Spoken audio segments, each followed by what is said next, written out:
Hello students, maths IQ में मैं आपको वेलकम करता हूं। और आज हम एक्सरसाइज 5.1 के क्वेश्चन नंबर 26 और उसके आगे क्वेश्चन करने वाले हैं। अगर आप क्वेश्चन नंबर 1 से लेकर क्वेश्चन नंबर 25 तक की वीडियोस देखना चाहते हैं तो मैं आपको नीचे डिस्क्रिप्शन में लिंक उनके प्रोवाइड करवा दूंगा, आप वहां से जाके देख सकते हैं। तो स्टूडेंट्स स्टार्ट करते हैं, लेकिन क्वेश्चन नंबर 26 करने से पहले मैं आपको बता देना चाहता हूँ कि जैसा कि आप यहाँ पे देख पा रहे हैं, साइन पाई, साइन 2 पाई, साइन 3 पाई और इसी तरह से साइन n पाई, यानी कि यहाँ पे भी कोई भी नेचुरल नंबर या कोई भी इंटीजर भी होगा तो उन सब की जो वैल्यूज होगी वो जीरो होगी। इट मीन्स कि साइन पाई इसकी अकेले की वैल्यू जीरो है, साइन पाई की वैल्यू जीरो है, साइन 2 पाई ये भी जीरो है and so on. It means कि साइन 3 पाई भी जीरो होगा, 4 पाई भी जीरो होगा।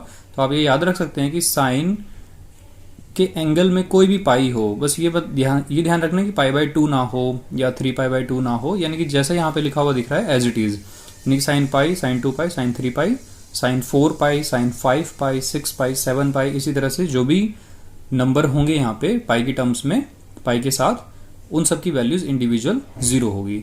और कॉस की कंडीशन में क्या होती है स्टूडेंट्स, जैसे आप कॉस पाई देख रहे हैं तो कॉस पाई की वैल्यू -1 है, कॉस 2 पाई 1 है, कॉस 3 पाई -1 है, कॉस 4 पाई 1 है। इसी तरह से जब कॉस 5 पाई आ जाएगा तो -1 हो जाएगा।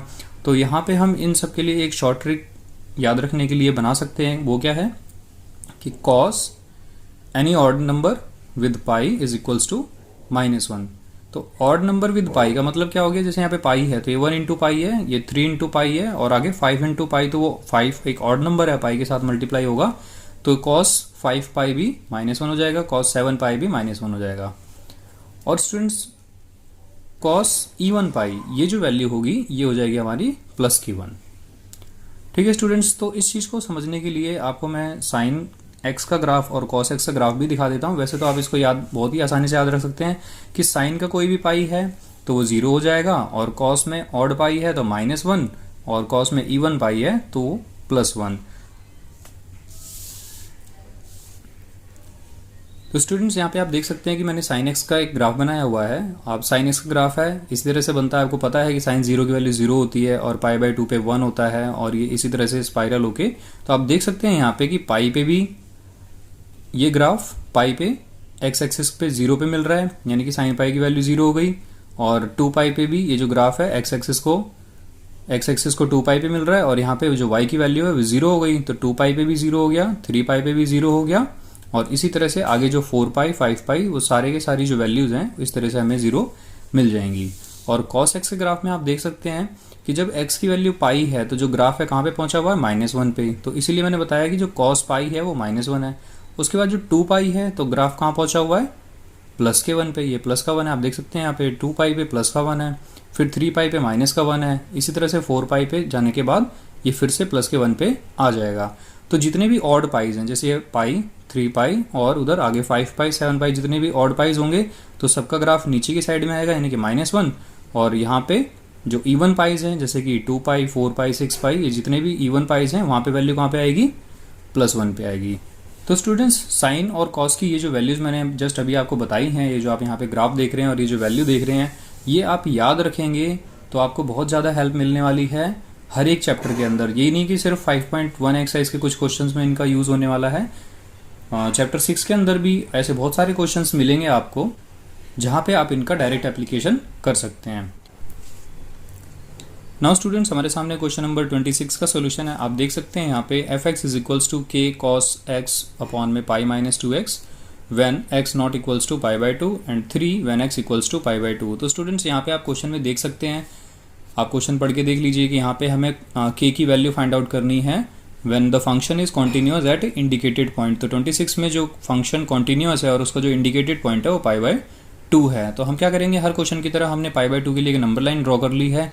ये x की वैल्यू पाई बाई 2 हो गई, ये x की value pi by 2 plus h जो कि राइट हैंड लिमिट है, और ये x की value pi by 2 minus h जो कि लेफ्ट हैंड लिमिट है। तो left hand limit at x equals to pi by 2, तो लेफ्ट हैंड लिमिट में क्या हो जाएगा, x की जो value pi by 2 minus h हो जाएगी। और यहाँ पे पाई बाई 2 माइनस h का मतलब है कि हम x की वैल्यू पाई बाई 2 नहीं ले रहे हैं, पाई बाई 2 से अदर वैल्यू ले रहे हैं, तो इसलिए इस जगह पर हमें फंक्शन जो मिलेगा वो cos x k cos x upon में पाई -2x मिलेगा। और पाई बाई 2 पे जो हमें फंक्शन मिलेगा, जब x की वैल्यू पाई बाई 2 होगी तो उस वाले केस में हमें जो फंक्शन मिलेगा वो होगा 3। जैसे कि आप देख रहे हैं यहाँ पे x equals to pi by two, तो फंक्शन की वैल्यू क्या हो जाएगी 3 हो जाएगी। और right hand limit pi by two plus h, यानी कि x की वैल्यू पाई बाई टू नहीं है, पाई बाई टू से ज़्यादा है, तो उस केस में भी हमें ये वाला फंक्शन मिलने वाला है, जैसे कि आप यहाँ पे देख पा रहे हैं। तो पहला पॉइंट है हमारा students, left hand limit at x equals to pi by two, तो limit h approaches to 0 f pi by two minus h, तो x की जगह पे pi by two minus h put कर देंगे और फंक्शन कौन सा मिलने वाला है, ये वाला मिलने वाला है। तो इसमें आप देख सकते हैं जहाँ पे भी x होगा वहाँ पे हमने पाई by two minus H substitute कर दिया है। तो स्टूडेंट्स आप देख सकते हैं यहाँ पे कि cos pi by two minus h upon में पाई माइनस टू और with in bracket pi by two minus h and h approaches to 0। तो cos 90 minus theta sine theta होता है, इसलिए साइन h हो गया, तो k साइन h, और इसको जब हम सॉल्व कर लेंगे तो ये वैल्यू आ जाएगी हमारे पास, जिसमें कि 2 से 2 कैंसिल हो जाएगा, और 2 से 2 कैंसिल होने के बाद आगे ये पाई से पाई भी कैंसिल हो जाएगा, और रिजल्ट हमारे पास आ जाएगा k साइन h अपॉन में ये 2h, तो k साइन h अपॉन में 2h। और इसी चीज़ को हम ऐसे लिख सकते हैं, k बाई टू को हमने साइड कर दिया, साइन h अपॉन में h लिख दिया, और साइन h अपॉन h ये आपको पता है फॉर्मूले के अकॉर्डिंग ये 1 हो जाएगा, तो k बाई टू मल्टीप्लाई में 1 is equals to k by two. Now students we are given that f x is continuous at x equals to pi by two, इसलिए left hand limit is equals to right hand limit is equals to f x at x equals to pi by two. तो students हमने यहाँ पे सिर्फ और सिर्फ left hand limit निकाला है, राइट हैंड लिमिट और फंक्शन की वैल्यू तो निकाली नहीं है। फंक्शन की वैल्यू निकालने की हमें ज़रूरत नहीं है, क्योंकि हमें फंक्शन की वैल्यू डायरेक्ट दी हुई है कि जब भी x की वैल्यू पाई बाई टू होगी तो फंक्शन की वैल्यू 3 हो जाएगी। और यहाँ पे हमें k की वैल्यू फाइंड आउट करनी है, तो हम लेफ्ट हैंड और राइट हैंड को भी आमने सामने रख सकते हैं, राइट हैंड और फंक्शन को भी आमने सामने रख सकते हैं, या फिर लेफ्ट हैंड और फंक्शन को आमने सामने रख सकते हैं। तो हमने लेफ्ट हैंड सॉल्व कर लिया, जो कि आप देख सकते हैं k बाई टू निकला है, और फंक्शन की वैल्यू 3 है, जो कि मैंने अभी आपको बताया कि x की वैल्यू जब पाई बाई टू होगी तो फंक्शन 3 होगा। तो दोनों को आमने सामने हम लिख लेते हैं, तो k की वैल्यू हमें 6 मिल जाती है। नाउ स्टूडेंट्स क्वेश्चन नंबर 27, इसमें आप देख सकते हैं f x is equals to k x square 4x less than 2 and 3 4x greater than 2। तो यहाँ पे भी हमने 2 के लिए नंबर लाइन ड्रॉ कर ली है, ये x की वैल्यू 2 हो गई, और राइट हैंड लिमिट के लिए 2 प्लस h हो जाएगा, लेफ्ट हैंड लिमिट के लिए 2 माइनस h हो जाएगा। Left hand limit at x equals to 2, तो limit h approaches to 0, function के अंदर जो x की वैल्यू होगी वो 2 माइनस एच हो जाएगी, और आप देख सकते हैं यहाँ पे x की वैल्यू 2 माइनस एच है, यानी कि 2 से छोटी है। तो जब भी x की वैल्यू 2 से छोटी होगी तो फंक्शन कौन सा मिलेगा, इसके अकॉर्डिंग के एक्स स्क्वायर। तो हमने ये फंक्शन ले लिया, और x इक्वल्स टू 2 पे भी हमें यही फंक्शन मिलेगा, तो x की वैल्यू 2 पे भी यही फंक्शन ले लिया, और x की वैल्यू अब है 2 प्लस एच, यानी कि 2 से ज़्यादा है। तो जब x की वैल्यू 2 से ज़्यादा होगी तो हमें ये फंक्शन मिलने वाला है, तो हमने इसके साथ में ये वाला फंक्शन ले लिया। तो स्टूडेंट्स अब हम क्या करेंगे, लेफ्ट हैंड लिमिट और राइट हैंड लिमिट की वैल्यू को सॉल्व कर लें, क्योंकि आप यहाँ पे देख सकते हैं कि लेफ्ट हैंड लिमिट में एक हमें फंक्शनल वैल्यू मिल रही है और राइट हैंड लिमिट में कांस्टेंट वैल्यू मिल रही है। तो लेफ्ट हैंड और राइट हैंड को सॉल्व कर लेंगे, जैसे कि हमने पिछले वाले क्वेश्चन में लेफ्ट हैंड और फंक्शन को सॉल्व किया था। Now students left hand limit at x equals to 2, तो limit h approaches to 0 f 2 minus h is equals to limit h approaches to 0, और जो हमें फंक्शन मिला है कि एक्स स्क्वायर, उसके x में 2 माइनस एच पुट कर देंगे और ये इसका स्क्वायर लगा देंगे। h की वैल्यू जैसे हम 0 पुट करेंगे तो ये वैल्यू हो जाएगी k 2 का स्क्वायर, यानी कि 4k। Now students right hand limit at x equals to 2, limit h approaches to 0 f 2 plus h हो जाएगा, और इसके सामने जो हमें फंक्शन मिला हुआ है वो 3 है। Now f x is continuous at x equals to 2, इसलिए left hand limit is equals to right hand limit means 4k is equals to 3, and k की वैल्यू कितनी हो जाएगी 3/4। इसी तरह से स्टूडेंट्स आप देख सकते हैं क्वेश्चन नंबर 28 के अंदर हमें फंक्शन दिया हुआ है कि x plus 1 4x less than pi equals to pi and cos x 4x greater than pi. तो हम फिर से नंबर लाइन ड्रॉ कर लेते हैं, x की वैल्यू यहाँ पे पाई हो गई, और x की वैल्यू पाई plus h right hand limit के लिए, और x की वैल्यू पाई minus h left hand limit के लिए। तो जैसे कि हमें फंक्शन में दिया हुआ है कि जब भी x की वैल्यू पाई से ज़्यादा होगी तो हमें cos x लेना है, यानी कि पाई प्लस h हो गया तो cos x हो जाएगा, और जब x की वैल्यू पाई होगी तो उस केस में kx प्लस 1 लेना है, और जब x की वैल्यू पाई से कम होगी तो भी हमें kx प्लस 1 लेना है। तो students left hand limit at x equals to pi, तो limit h approaches to 0 f pi minus h, और पाई माइनस h के लिए फंक्शन मिलेगा kx प्लस 1, तो ये हो गया हमारा limit h approaches to 1 kx plus 1, और x की जगह पाई माइनस h, और h की वैल्यू 0 पुट करेंगे तो रिजल्ट हमें मिल जाएगा k pi plus 1। Right hand limit at x equals to pi, limit h approaches to 0 f pi plus h। तो अब हमने राइट हैंड लिमिट ले लिया है। स्टूडेंट्स कैसे पता चलेगा कि हमें राइट हैंड लेना है लेफ्ट लेना है, आप यहाँ पे देख सकते हैं कि जब भी 3 फंक्शंस हैं, 3 वैल्यूज़ हैं हमारे पास, तो ये लेफ्ट हैंड की वैल्यू है, ये एट द पॉइंट की वैल्यू है, फंक्शन की वैल्यू है, और ये राइट हैंड लिमिट की वैल्यू है। तो इन तीनों में से जो दो वैल्यूज़ हैं डिफरेंट वाली, उन्हें हमें सॉल्व कर लेना चाहिए, उससे हमें के की वैल्यू मिल जाती है। जैसे कि हम लेफ्ट हैंड और राइट हैंड को भी सॉल्व कर सकते हैं, या फंक्शन की वैल्यू और राइट हैंड को भी सॉल्व कर सकते हैं। तो हमने यहाँ पे लेफ्ट हैंड और फंक्शन की वैल्यू लेफ्ट हैंड और राइट हैंड को हमने सॉल्व किया हुआ है।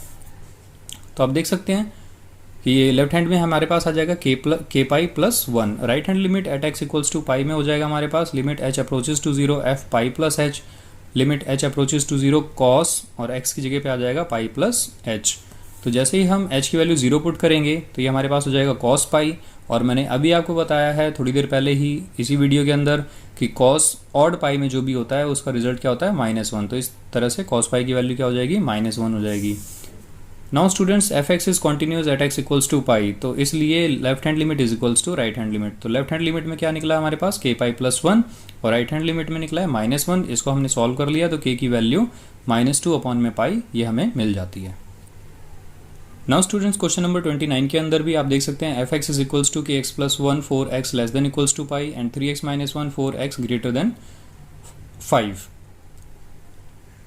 तो x के लिए हम नंबर लाइन ड्रॉ कर लेते हैं। यहाँ पे ये x की वैल्यू हो गई 5, और राइट हैंड लिमिट के लिए 5 प्लस h हो गया, लेफ्ट हैंड लिमिट के लिए 5 माइनस h हो गया, और इसी के अकॉर्डिंग हमने यहाँ पे इनके फंक्शंस भी मार्क कर लिए हैं। तो इस क्वेश्चन को भी हम कैसे सॉल्व करने वाले हैं, लेफ्ट हैंड लिमिट और राइट हैंड लिमिट, क्योंकि लेफ्ट हैंड लिमिट और राइट हैंड लिमिट के दोनों फंक्शंस अलग अलग हैं। यहीं पर हम की वैल्यू फाइंड आउट कर सकते हैं। इन दोनों को सॉल्व करेंगे तो हमें कोई रिजल्ट नहीं मिलने वाला है, क्योंकि जो रिजल्ट यहाँ से आएगा वही यहाँ से आ जाएगा, और वो आपस में कैंसिल आउट होकर मीनिंगलेस रिजल्ट दे देंगे हमें। तो students left hand limit at x equals to 5, limit h approaches to 0 f 5 minus h, limit h approaches to 0 के एक्स प्लस 1, एक्स की जगह 5 माइनस एच आ जाएगा, तो ये 5 माइनस एच आ गया, h की वैल्यू 0 पुट कर देंगे तो रिजल्ट हो जाएगा हमारे पास 5k प्लस 1। इसी तरह से right hand limit at x equals to 5, तो राइट हैंड लिमिट में हमारी क्या वैल्यू हो जाएगी 5 प्लस एच, और x की जगह पे 5 प्लस एच हम पुट कर देंगे। तो आप देख सकते हैं यहाँ पे 3x माइनस 5, एक्स की जगह 5 प्लस एच हमने पुट कर दिया, और h की वैल्यू जैसे हम 0 पुट कर देते हैं तो ये हमें रिजल्ट मिल जाएगा 3 इंटू 5 माइनस 5, 15 माइनस 5 यानी कि 10।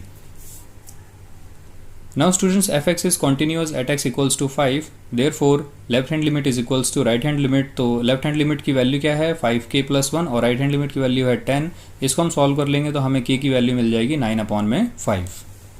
नाउ स्टूडेंट्स क्वेश्चन नंबर 30 के अंदर हमें क्वेश्चन में दे रखा है कि f x is continuous function then find the value of a and b। तो हमें बताया हुआ है कि एफ एक्स जो है हमारा जो फंक्शन है वो कॉन्टिन्यूअस है, और इस बात का यूज़ करते हुए हमें क्या करना है a और b की वैल्यू हमें फाइंड आउट करनी है। तो आप जैसे कि यहाँ पे देख सकते हैं ये जो x है ये 2 पॉइंट्स पर ब्रेक होता है, एक तो यहाँ पे 2 पर ब्रेक हो रहा है और एक ये 10 पे ब्रेक हो रहा है। तो हम इसको एक बार 2 पर सॉल्व करेंगे और एक बार 10 पे सॉल्व करेंगे, और दोनों के लिए अलग अलग नंबर लाइन बना के हम फंक्शन को ईजिली पुट कर सकते हैं यहाँ पे। तो आप देख सकते हैं मैंने पॉइंट 2 के लिए नंबर लाइन बना ली है। तो जब x की वैल्यू 2 होगी, x इक्वल्स टू 2, तो फंक्शन की वैल्यू क्या हो जाएगी 5 हो जाएगी, और जब x की वैल्यू 2 से कम होगी तब भी 5, यानी कि 2 माइनस एच पे भी 5, और जब x की वैल्यू 2 से ज़्यादा होगी तो ये वाला फंक्शन मिलेगा, यानी कि 2 प्लस एच के लिए ax प्लस b मिलेगा। तो left hand limit at x equals to 2, तो जो लेफ्ट हैंड लिमिट होगी यानी कि इस वाले पॉइंट के लिए हमें क्या करना है, डायरेक्ट ही हम 5 ले लेंगे, limit h approaches to 0 f with in bracket 2 minus h, limit h approaches to 0, function मिल गया हमें 5, और यहाँ पे हमारे पास पुट करने के लिए कोई वैल्यू ही नहीं है, इसलिए हम सीधा 5 का 5 यहाँ पे लिख देंगे। इसी तरह से students right hand limit at x equals to 2, तो राइट हैंड लिमिट में क्या हो जाएगा, limit h approaches to 0 f, function x की वैल्यू क्या हो जाएगी 2 प्लस एच हो जाएगी, और ये हमें कहाँ पुट करनी है, इस फंक्शन में ax प्लस b में। तो आप देख सकते हैं ax प्लस b, और x की जगह पे है 2 प्लस h, h की वैल्यू 0 आ जाएगी, तो रिजल्ट हो जाएगा 2a plus b। Now students f x is continuous at x equals to 2, ऐसा हमें क्वेश्चन में दे रखा है, इसलिए लेफ्ट हैंड लिमिट और राइट हैंड लिमिट दोनों बराबर हो जाएंगी। और लेफ्ट हैंड लिमिट में क्या है हमारे पास, लेफ्ट हैंड लिमिट में है 5 और राइट हैंड लिमिट में है 2a प्लस b। तो इन दोनों को इक्वल करेंगे तो इस तरह से एक इक्वेशन बन जाती है। इसी तरह से स्टूडेंट्स पॉइंट 10 के लिए हम नंबर लाइन ड्रॉ कर लेते हैं। जब x की वैल्यू 10 होगी तो हमें फंक्शन कौन सा मिलेगा 21, आप देख सकते हैं क्वेश्चन के अंदर, और जब x की वैल्यू 10 से ज़्यादा होगी तब भी हमें फंक्शन 21 मिलेगा, और जब x की वैल्यू 10 से कम होगी तो उस केस में हमें ax प्लस b मिलेगा। तो ये हमने left hand limit at x equals to 10 ले लिया, 10 माइनस एच, और ये 10 minus h ax plus b में पुट कर देंगे। तो आप देख सकते हैं यहाँ पे ax प्लस b और x की जगह पे 10 माइनस एच, h की वैल्यू 0 आ जाएगी, तो रिजल्ट हो जाएगा 10a plus b। Right hand limit at x equals to 10, तो राइट हैंड लिमिट में क्या हो जाएगा, राइट हैंड लिमिट 10 प्लस है, तो रिजल्ट हमें सीधा मिल जाएगा 21। तो लिमिट h अप्रोचेस टू 0 और रिजल्ट क्या है 21, कुछ पुट करने के लिए है नहीं हमारे पास, इसलिए सीधा यहाँ पे हम 21 ले लेंगे। F x is continuous at x equals to 10। तो इस तरह से हम क्या लिख लेंगे, left hand limit is equals to right hand limit. तो लेफ्ट हैंड लिमिट में हमारा जो रिजल्ट आया है वो 10a प्लस बी है और राइट हैंड लिमिट में जो रिजल्ट आया है वो 21 है। तो इसलिए हमने 10a प्लस बी और 21 को आमने सामने लिख लिया है। नाउ स्टूडेंट्स हमारे सामने जो दोनों इक्वेशंस मिली हैं, इक्वेशन फर्स्ट और इक्वेशन सेकंड, उनको हम सॉल्व कर लेंगे, सॉल्विंग फर्स्ट एंड सेकंड। तो फर्स्ट इक्वेशन है 2a plus b is equals to 5 और सेकंड इक्वेशन थी 10a plus b is equals to 21। तो हम दोनों को सब्ट्रैक्ट करेंगे तो साइन चेंज हो जाएंगे। इसे आप सॉल्व कर लेंगे तो यहाँ पे आपको a की वैल्यू 2 मिल जाएगी और b की वैल्यू मिल जाएगी 1।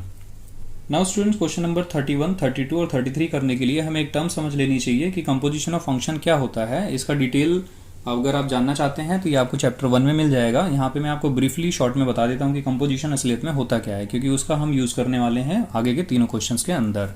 सपोज स्टूडेंट्स हमें एक फंक्शन दिया हुआ है f x is equals to x square और दूसरा फंक्शन दिया हुआ है g x is equals to sine x.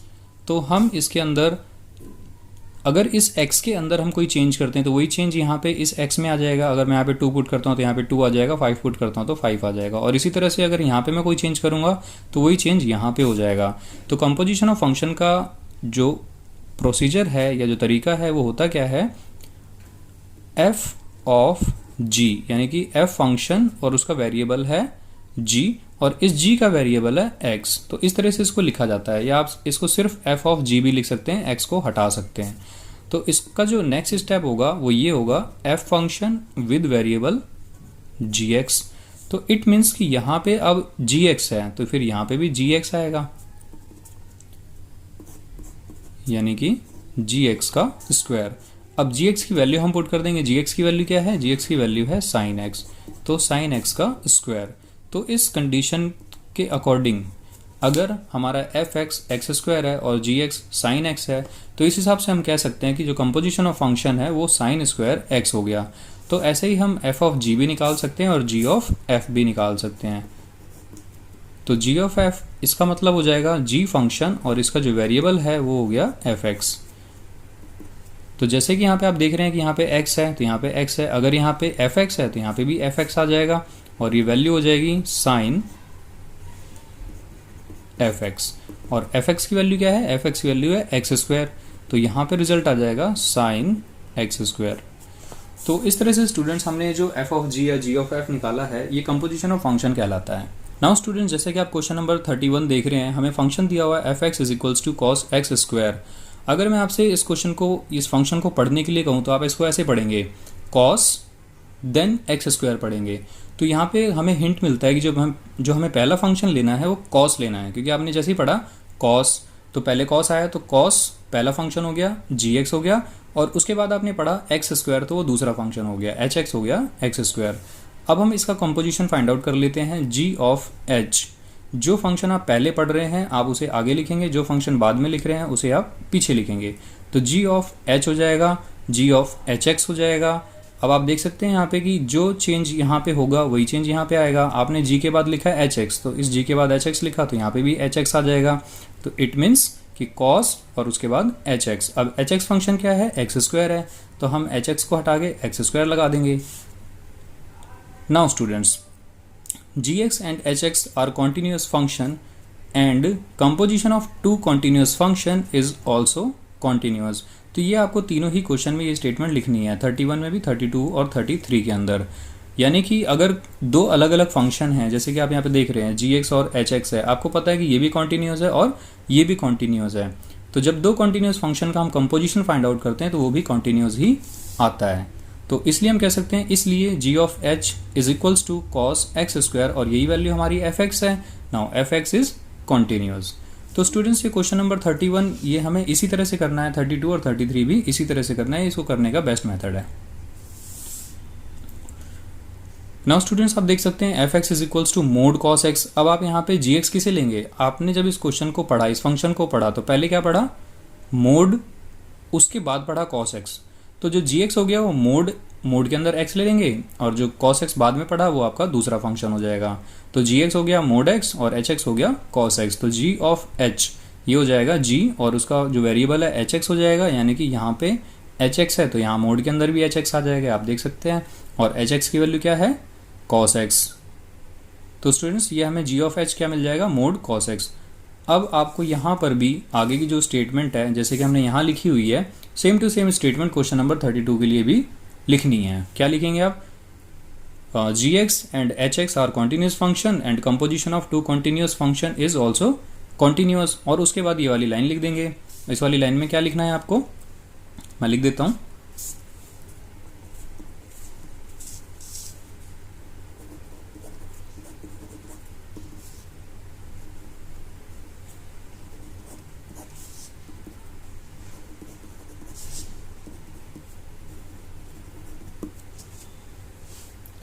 तो इस तरह से स्टूडेंट्स आपका क्वेश्चन नंबर 32 भी कंप्लीट हो जाता है।